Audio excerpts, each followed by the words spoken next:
Selamat siang, Assalamualaikum warahmatullahi wabarakatuh.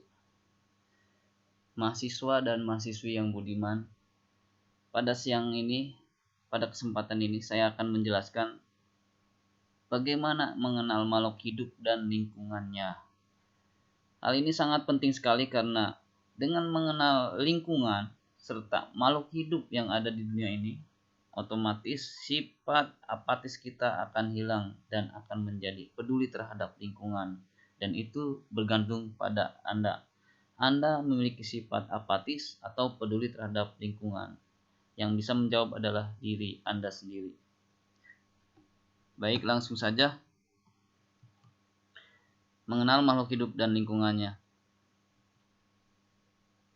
Tentunya makhluk hidup diantaranya ada hewan, manusia, kemudian ada tumbuhan, kemudian ada mikroorganisme.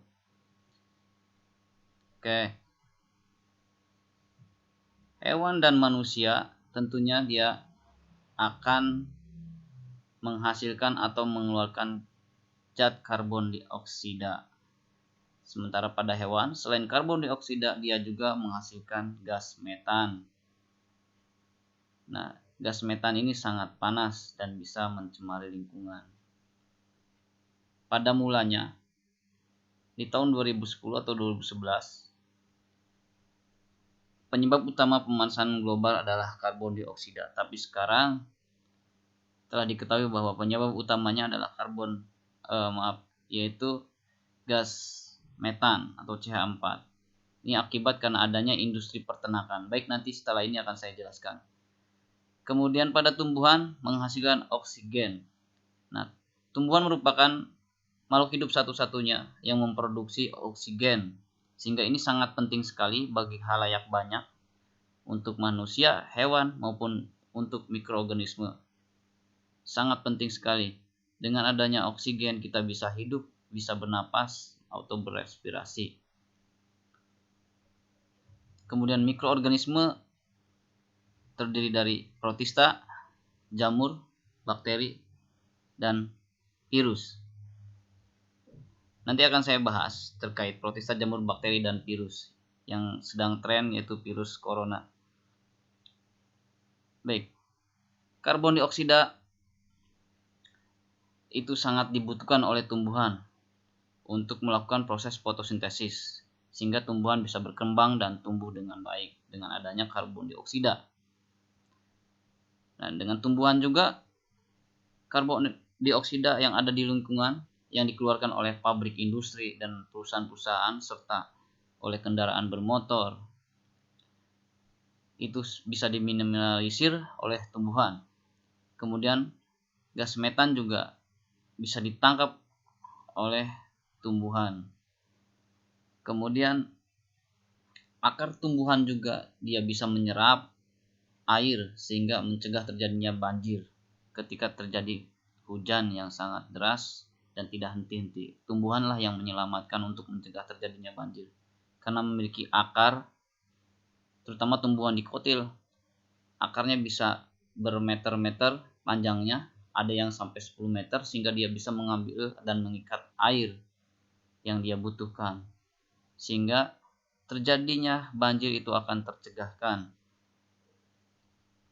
Kemudian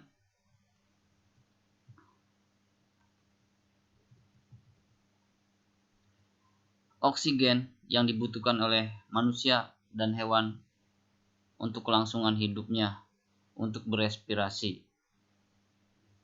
Kemudian oksigen juga bisa membentuk lapisan ozon.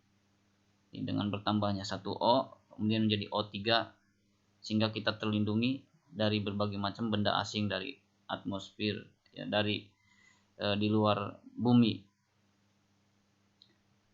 Kemudian mikroorganisme terdiri dari protista, jamur, dan bakteri dan virus itu sangat membutuhkan oksigen. Sangat membutuhkan oksigen untuk kelangsungan hidupnya. Adapun bakteri ada yang tidak membutuhkan oksigen, namanya yaitu Archaebacteria. Dia hidup di lingkungan yang ekstrim dan tidak membutuhkan oksigen. Kemudian protista seperti misalnya paramecium, amuba. Nah, itu biasanya ada di sekitar habitatnya, itu di sekitar air yang keruh pada selokan dan lain-lain. Itu masih bisa dilihat oleh mikroskop pembesaran sekitar 100 sampai 400 kali pembesaran, itu bisa dilihat oleh mikroskop cahaya yang biasa. Kemudian jamur juga, jamur bisa dilihat secara kasat mata maupun tidak bisa dilihat secara kasat mata. Contohnya jamur yang tumbuh secara liar di jerami misalnya, atau di batang-batang tumbuhan yang ada yang bisa kita lihat. Kemudian jamur juga ada di tubuh kita yang tidak bisa dilihat dan tentunya sifatnya sangat patogen, sangat merugikan kita. Kemudian bakteri. Nah, di sini bakteri ada bakteri patogen dan ada bakteri baik. Bakteri patogen itu bisa merugikan kita, contohnya seperti pada tubuh kita misalnya bakteri E. coli. Nah, bakteri E. coli ini menyebabkan kita menjadi diare. Sementara bakteri lactobacillus ini akan menjaga sistem kekebalan tubuh kita. Nah, itu. Dan di dalam tubuh kita juga terdapat banyak bakteri yang sangat menguntungkan yang bisa melindungi tubuh kita. Bahkan bakteri yang ada dalam tubuh kita ini bertempur sebagai imunitas ketika ada serangan wabah penyakit bakteri patogen maupun virus yang sangat berbahaya. Oleh karena itu, menjaga kekebalan tubuh dengan makan makanan 4 sehat 5 sempurna yang nantinya akan memperkuat bakteri yang ada dalam tubuh kita.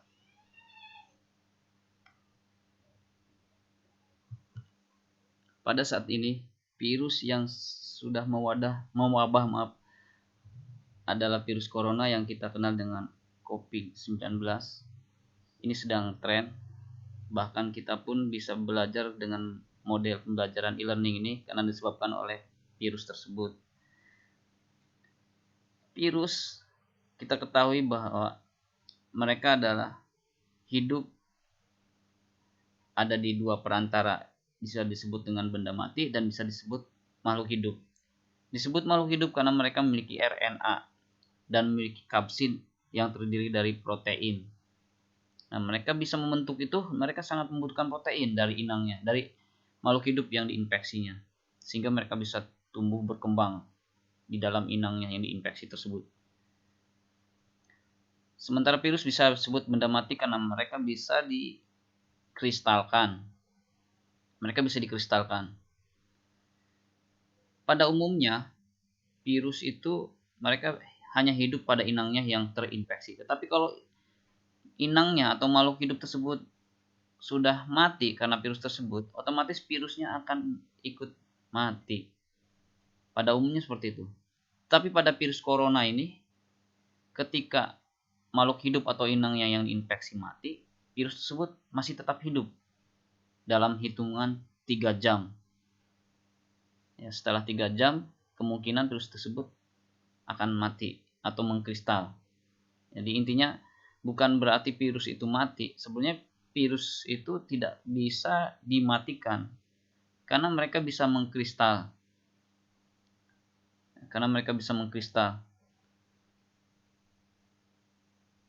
Oleh karena itu sangat harus waspada sekali dengan adanya wabah virus corona ini. Jika kita ilustrasikan virus influenza misalnya.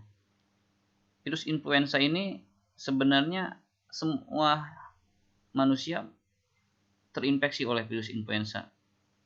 Hanya saja karena mereka sedang fit, imunitasnya sangat kebal, sehingga virus tersebut dengan sendirinya nonaktif di dalam hidung mereka masing-masing. Tetapi kalau misalnya sedang tidak fit, maka akan kambuh lagi dan terjadi flu lagi. Nah, itu virus influenza, tapi tidak membahayakan seperti virus corona. Kemudian penyebab cacar juga. Virus tersebut bisa menginfeksi kepada manusia 1 kali, kemudian sembuh. Setelah itu tidak bisa terinfeksi lagi. Nah, konon katanya corona seperti itu. ketika ada seseorang yang sudah terinfeksi virus corona kemudian sembuh, kedua kalinya dia akan kebal karena virus corona tersebut akan membentuk antibodi tersendiri. Tapi menurut data yang ada di Cina, 14% yang sudah terkena corona mereka bisa terkena lagi. Jadi data ini belum valid. Oleh karena itu sangat harus hati-hati, waspada dengan diri Anda, tetap di rumah kecuali kalau ingin membeli bahan-bahan makanan untuk dimasak di rumah. Jadi itu virus-virus lain itu ketika mereka lepas dari inangnya atau melepaskan dirinya dari inangnya, itu akan mati dengan sendirinya atau mengkristal kalau misalnya inangnya mati. Tapi kalau virus corona, kalau inangnya mati, dia tetap hidup dalam tubuhnya. Jadi hati-hati yang menguburkannya juga. Harus memproteksi diri dengan pakaian-pakaian pelindung antivirus tersebut. Jadi itu pengetahuan saya. Baik, selanjutnya saya akan menjelaskan ilustrasi hubungan antara makhluk hidup dan lingkungannya.